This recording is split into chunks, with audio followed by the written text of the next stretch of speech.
Morning, honorable WAP students in Ranger Country. Here we are, more than 2 weeks into this.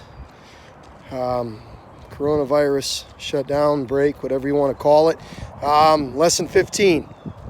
It's going to be a short one. It's that we all are having a common experience here. And the common experience is, as we look out on a Monday morning, there's far fewer cars.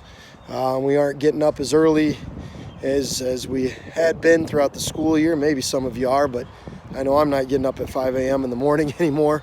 And we're kind of in this Groundhog Day scenario, the great movie with Bill Murray, where each day kind of blends into the next, and each day seems pretty similar to the one before. But there's a lot, where we're having a common experience of going without, of deprived of physical human contact with anybody but our families right now. For you athletes, that means you're not playing rugby, or you're not on the lacrosse field or soccer field. For all of us, it means no school. It means if you're a non-essential worker, so to speak, you're at home. And we're having these common experiences.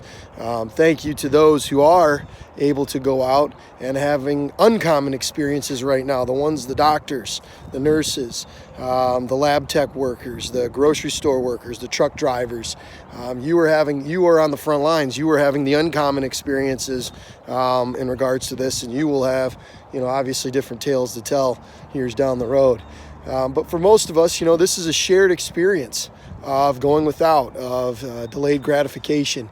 And I said that I would, pull in a few stories, but just a couple of anecdotes, that I've heard, right? If you look back, Ada and Cascade, Forest Hills, I guess you could call it, Forest Hills, is not unlike the other small towns in America that during the Great Depression had to go without, and I think of the stories of my own grandparents. My grandfather in Weatherly, Pennsylvania, a small nook of a town in the coal country, Pennsylvania.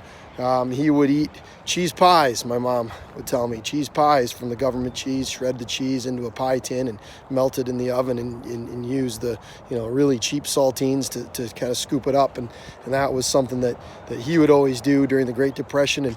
And, before they alleviated and got rid of prohibition, my grandfather would work at his father's speakeasy. It was called the Tarleton.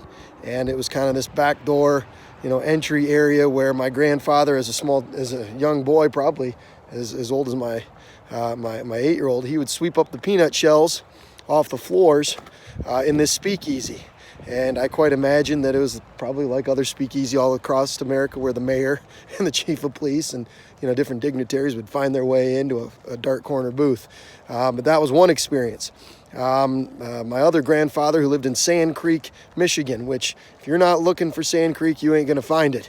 It's a small little, tiny little town, one stop town with a train tracks and a mechanic's garage, a school and a cemetery, and I think the post office / general store / township all are all the same. Don't quote me on that, but I think so. Last time I was there, and he would shoot down at the mill. At the nearby mill, they had a problem with English sparrows, and the English sparrows were eating the grain and the corn, and so they paid him, this is during the Depression, they paid him 2 cents a bird for him to take his pellet gun down there and dispatch them, thus saving the grain and also putting a little money in his pocket. And I mentioned my grandmother. My grandmother, who lived in Southside Chicago. Although it was a city, it was a community nonetheless, Irish area, immigrant area. Her father, my grandfather, was killed on the railroad tracks. I'm not sure entirely how, but he was killed by the railroad on the railroad tracks. He was a worker. He was an immigrant fresh off the boat from Ireland. And my great-great-grandfather had also passed away from the Spanish flu in 1918. So my grandmother was, no stranger to, family tragedy. And so her upbringing was the school of hard knocks in Southside Chicago. She moved from house to house after evictions. As I mentioned in another message, she would go and retrieve the government relief basket from the government agency, you know, because her mom didn't want to go down and show that she needed it. And they were trying to feed 5 mouths in Southside Chicago during the Great Depression. And, you know, she got a job as soon as she could to help put food and money into their pockets. But so, you know, even though everybody was in these vastly different spots. For my family, it was St. George, West Virginia, and Weatherly, Pennsylvania, and Sand Creek, and Southside Chicago. You know, very different places, but very, very much a shared and common past, a common experience of going without, delayed gratification, making do with what you have. That's what we got to do now. We got to make do with what we have. We got to make do, and we got to press on. The president just extended his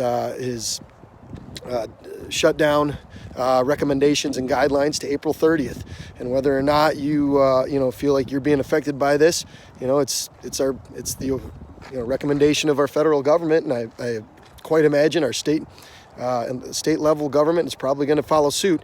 And so, you know, prepare yourselves and prepare your mind, you know, for this common experience that we're about to have going through at least April 30th, May 1st, if not longer. And that's what the experts are saying, that this could go on longer. So, you know, wrap your mind around that. So anyways, we're all in this together. This is a shared and common experience. And I wonder, you know, and I'm going to do some digging, and I wonder what the shared and common experience was like here in Ada, Cascade during the Great Depression, in that time following World War I, when, you know, after 10 years of stock market success and economic output, that in 1929 it all came crashing down, and by the 1930s you had massive unemployment and people had to figure out what to do. We might be in a similar situation. Hopefully not. Anyways, more to come. AP World History students, we're going to have Map Monday. I'm going to tune in at 11 a.m. on Zoom, so be prepared. We'll do about 25 locations, do a little bit of review, and move on from there. We're close to spring break, right? All right, signing off. This is Ranger Country. Brad Anderson.